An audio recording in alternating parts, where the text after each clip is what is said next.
Түшкө чейин эле иштеген депутаттар 23 мыйзам долбоорун талкуулаганга жетишти. Алардын басымдуу бөлүгү Кыргызстандын бажы бирлигине кирүүсүнө жол ача турган документтер. Таможня союзга кирүү боюнча кече эле башталган жок. Баардыгы болуп тарыхы 4 жылдан ашык тарыхы бар. Ага чейин экономисттер дагы узун туурасын ченедик. Экономика министрлигинин маалыматы боюнча Кыргызстан бажы бирлигине киргенге чейин 100дөн ашык документти бирликтин жол жобосуна шайкеш келтириши керек.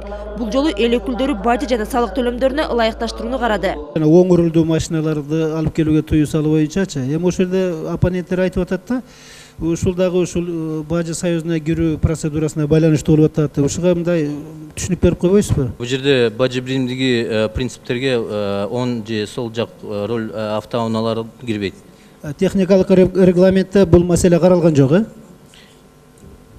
Кыргызстан бажы бирлигине киргенден кийин айрым товарлардын бажы төлөмдөрү төмөндөйт. Бирок сырттан келе турган азыктардын 60-70%на төлөм жогорулайт. Ар бир товардын атына жараша да. Маалымат боюнча 2015-жылы бажы төлөмдөрүнөн 46 миллиард сом түшөт деп болжолдонгон. Бирок Кыргызстан бирликке киргенден кийин бул көрсөткүч өзгөрүшү мүмкүн. Ал эми кошумча нарк салыгы белгиленген өлчөмдө эле калат дейт өкмөт мүчөлөрү. Талкуудан соң палата мыйзам долбоорун добуш берүүгө жөнөттү. Гүлнара Касымбекова, Алмаз Нурманбетов, Коомдук 1 канал.